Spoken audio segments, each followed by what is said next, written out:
दोस्तों नमस्कार, मैं हूं आलोक पाठक और आप देख रहे हैं खबर पुस्तक। उत्तर प्रदेश में बहुत कुछ ऐसा हो रहा है और जो चीजें हो रही हैं उसकी टाइमिंग पे लोग सवाल उठा रहे हैं। पहला तो कल हुआ गायत्री प्रसाद प्रजापति के ऊपर जेल में हमला हुआ। अब आज लोग सोशल मीडिया पे कुछ सवाल पूछ रहे हैं क्योंकि गायत्री प्रसाद प्रजापति के पूरे परिवार ने, वो तो एक जेल में बंद है, काफी दिनों से जेल में बंद है, पिछले 8 साढ़े 8 सालों से। वो योगी जी के मुख्यमंत्री बनने के पहले से जेल में बंद है। खैर उनके मुकदमे चल रहे हैं, कुछ मुकदमे को सजा भी दे दी गई है। लेकिन जो सवाल सोशल मीडिया पर उठाए जा रहे हैं कि भैया गायत्री प्रसाद प्रजापति की पत्नी महारानी प्रजापति, जो अभी फिलहाल तो कागज पे सपा से विधायक है, और उनके पूरे परिवार ने पूरे लोकसभा चुनाव में स्मृति ईरानी के पक्ष में मतदान करने की मंच से अपील की थी। अब समझिए, अमेठी के चुनाव में कागज पे महारानी प्रजापति समाजवादी पार्टी की विधायक हैं, लेकिन उनके परिवार ने, उन्होंने मंच से स्मृति ईरानी के साथ मंच साझा किया, न सिर्फ बल्कि उनको स्मृति ईरानी को वोट देने के लिए अपील भी की। तो यानी गायत्री प्रजापति और सरकार के बीच अंदर खाने की डील हो गई थी। शायद इसी डील की वजह से उनकी पत्नी ने 2024 के राज्यसभा चुनाव में भारतीय जनता पार्टी के 8वें प्रत्याशी संजय सेठ को वोट दिया था, और वो उस वक्त 2-3 बार योगी आदित्यनाथ से मिली थी। अब लोग देखिए, आप कहते हैं ना कि हर आजकल तो जमाना ऐसा हो गया, सोशल मीडिया पर लोग पोस्ट करके पूछ रहे हैं। लोग कह रहे हैं कि भारतीय जनता पार्टी की स्टाइल है, वो लोगों को यूज कर देती, यूज करने के बाद उनको फेंक देती, यूज एंड थ्रो वाली पॉलिसी। सपा प्रवक्ता आईपी सिंह ने भी कहा। उनकी बेटी लगी रोने, आज मीडिया के सामने पहुंची थी, आज तो रोने लगी, कहीं हमारे पिताजी की जान लेने की कोशिश की जा रही है। और उसके अलावा गायत्री प्रजापति ने भी कल मीडिया से कहा था कि विश्वास नाम का एक कैदी है जिसने मेरे को जान लेने की नीयत से मेरे पर हमला किया था। अब सच क्या है पता नहीं, मीडिया रिपोर्ट्स की माने और मेडिकल रिपोर्ट्स की माने तो उनकी चोट बहुत गंभीर नहीं है, लेकिन फिर भी वो केजीएमयू के ट्रॉमा सेंटर में भर्ती हैं। वैसे अगर आप ध्यान से देखिएगा तो गायत्री प्रसाद प्रजापति पिछले 8.5 साल में जेल कितने दिन रहे होंगे इसको गिनना मुश्किल होगा, लेकिन बहुत ज्यादा समय उनका केजीएमयू में ही बीता है। खैर, अब आते हैं दूसरी मुद्दे पे।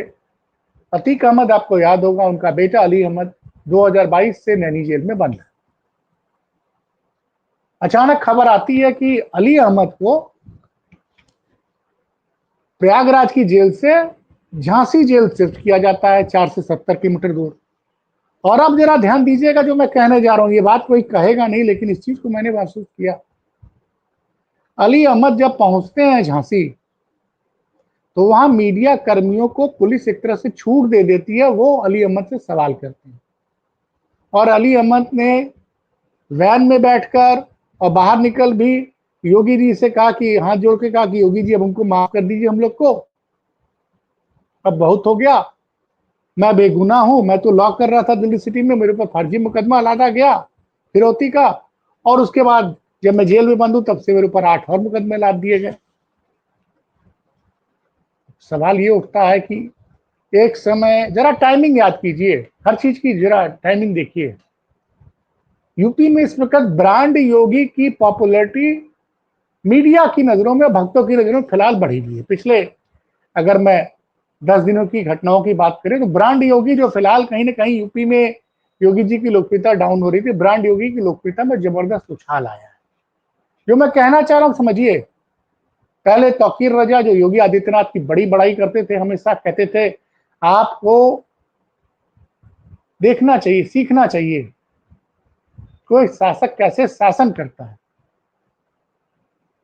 उनके शासन की तारीफ की जाती थी कि योगी योगी आदित्यनाथ बहुत ही ज्यादा निष्पक्ष होकर शासन करते हैं।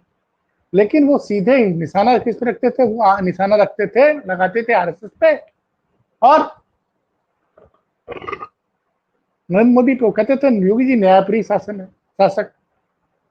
वही तौकीर रजा, एक बवाल जो शुरू होता है गोरखपुर से, माफ कीजिएगा कानपुर से, आई लव मोहम्मद के नारे और पोस्टर्स को लेके सबे बारात के दिन, और वो जो कंट्रोवर्सी है, उसके बाद वो विवाद होता है कानपुर में, कई लोगों पर FIR होती है, फिर आई लव मोहम्मद के क्या विरोध करने पे खिलाफ मुकदमे, जो कानपुर में FIR हुई, जबकि जितने लोगों पे FIR हुई सुनने में आ रहा है वो थाने से ही जमानत दे दी गई।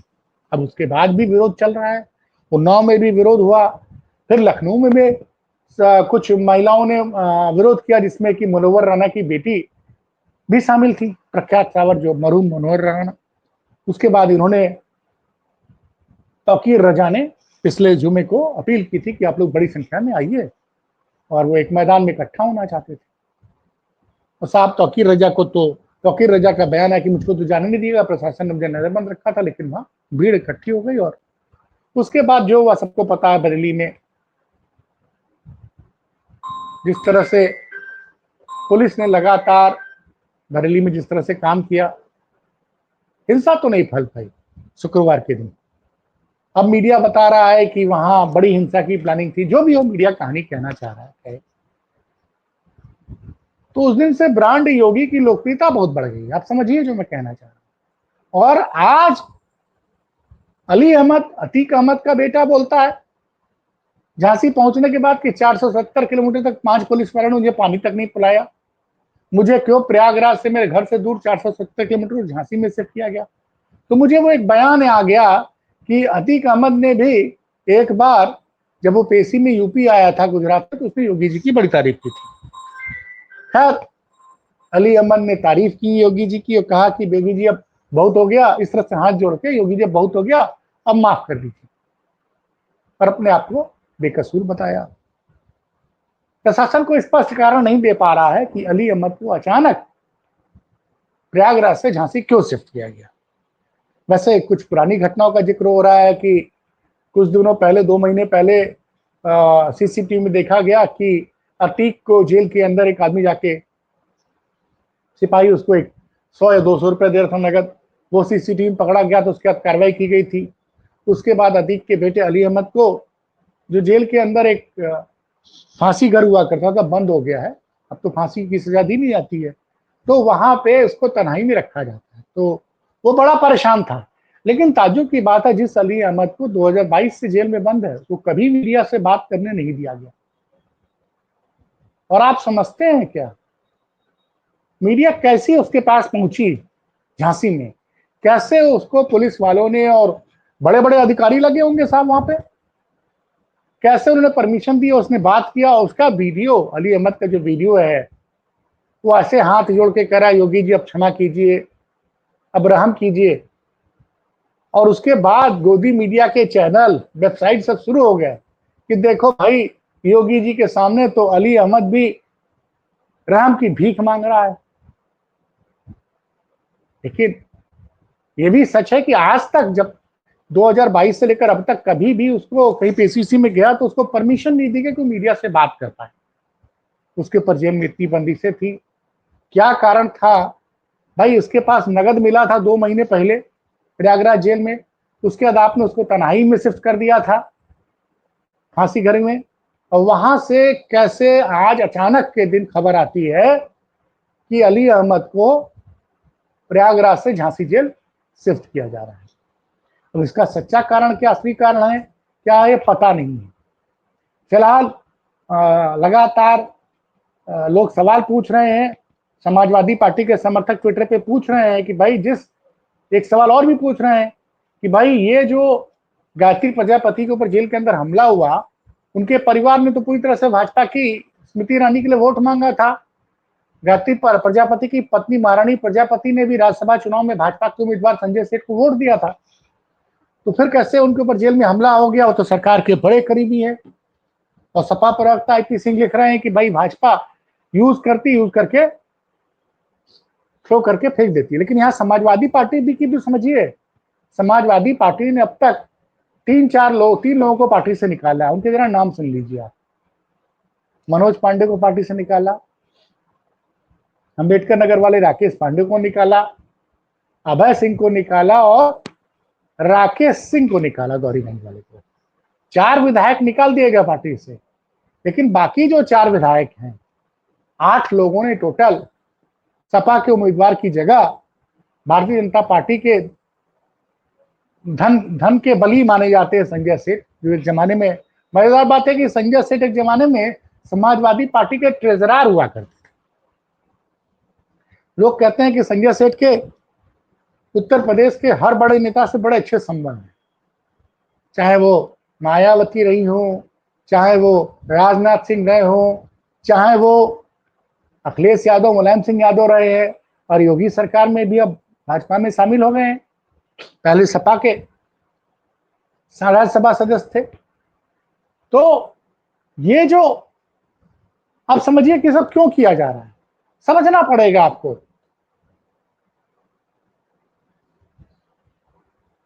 और सोशल मीडिया पे लगातार विपक्ष का देखिए, विपक्ष के रवैये पे भी मुझे बड़ा मतलब मेरे कुछ सवाल है बरेली को लेकर। बरेली में जो भी हुआ, तौकीर रजा एक धर्म गुरु माने जाते हैं, तौकीर रजा की बरेली में एक अच्छी पकड़ है।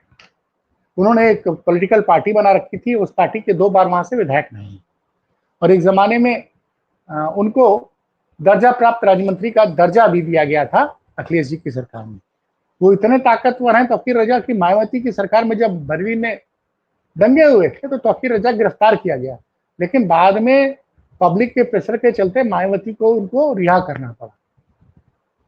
लेकिन फिलहाल पिछले शनिवार से लगातार तौकीर रजा जेल में है, पुलिस लगातार बड़ी कार्रवाई कर रही है, और जो मीडिया में खबरें छन छन के आ रही है उसमें तो ये था कि बड़ी प्लानिंग कर रखी थी तौकीर रजा ने।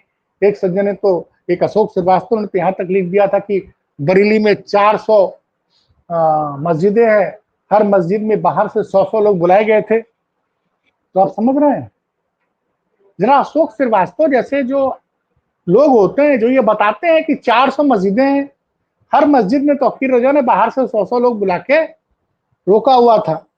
भाई वही पत्रकार पूछे कि 400 मस्जिदों में 100 लोग बाहर क्या कर रुके हुए थे, लाइव क्या कर रहा था? इस प्रदेश में इंटेलिजेंस नाम की कोई चीज नहीं चीज है। अशोक श्रीवास्तव तो बता दिए कि 400 में अगर 100 बाहर के लोग आके बैठे हुए हैं, इसका मतलब 40,000 की बाहरी भीड़ इकट्ठा कर ली गई। लेकिन सवाल मेरा है, ये 40,000 लोग 400 मस्जिदों में आए तो बरेली का इंटेलिजेंस क्या कर रहा था? और जब सोशल मीडिया पर उनका संदेश वायरल हो रहा था तौकीर रजा का, तो उस पर क्यों नहीं कार्रवाई की गई? आपने सोशल मीडिया एसएमएस कब बंद किया? जब सारा कुछ बवाल हो गया, सारे बवाल हो गए, तब आप आके, शुक्रवार को घटना होती है, शनिवार को उतरता, रविवार को जाके आप, अभी पता नहीं इंटरनेट पे बैन हटा कि नहीं बटा, क्योंकि मेरी आज किसी बरेली के पत्रकार से बात नहीं हुई। अब मैं विपक्ष के बारे में आता हूं।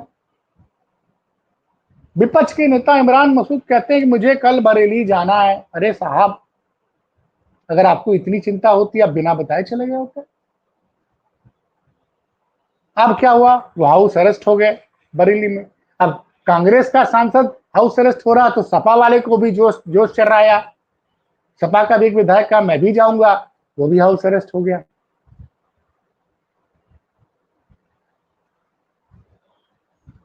सवाल इसका उठता है, छोटा सा दल है यार, आजाद अधिकार सेना का, बहुत छोटा सा दल है। जबरिया रिटायर्ड आईपीएस अमिताभ ठाकुर चलाते हैं। उनकी पार्टी के कुछ लोग गए, ठीक है, उनके पार्टी का जिसको डेलीगेशन लीड था उसको मेरठ में पुलिस ने हाउस अरेस्ट कर दिया। उसके बावजूद उनके कुछ लोग पहुंचे और उन्होंने बातचीत करके अपनी रिपोर्ट दे दी अमिताभ ठाकुर।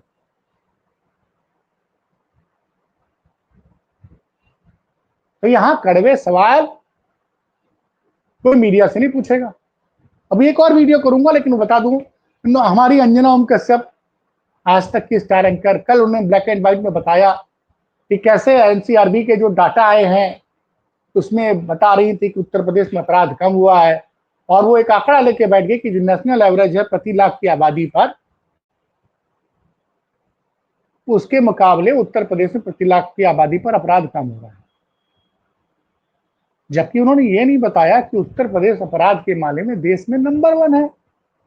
और एक बड़ा बड़ा एक शिफ्ट हुआ है। पहले पश्चिम उत्तर प्रदेश के शहर गाजियाबाद, नोएडा, ये सब क्राइम कैपिटल माने जाते थे, लेकिन 2023 के आंकड़े बता रहे हैं कि प्रदेश में सबसे ज्यादा क्राइम लखनऊ में हुआ है।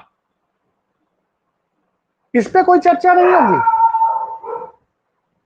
मैं आपको पूरी बात बता रहा हूं, ये आंकड़े 2023 के हैं। मैंने आपसे कोई चीज छिपाई नहीं छिपाई। आप आंकड़ों को ट्विस्ट करके और आप बता रही कि योगी जी के राज्य में कभी कोई सांप्रदायिक हिंसा नहीं हुई। अंजना जी, बहराइच में पिछली बार दुर्गा विसर्जन के दिन हुआ था, वो क्या था? संभल में क्या हुआ था?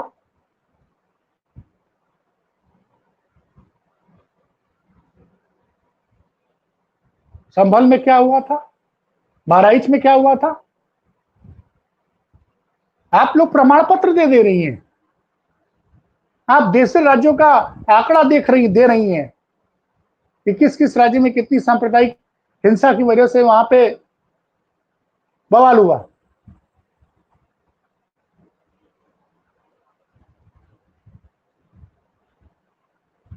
तो चलिए, उस पर डिटेल रिपोर्ट जरूर करूंगा।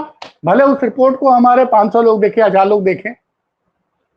एक चीज कहूंगा दर्शकों से कि देखिए, हम और राज कपूर बड़ी मेहनत करते हैं। अगर रिपोर्ट अच्छी लगती है, थोड़ा देखा कीजिए भाई साहब। चैनल को शेयर कीजिए, सब्सक्राइब कीजिए, हमारा हौसला बढ़ता है। बहुत बहुत धन्यवाद।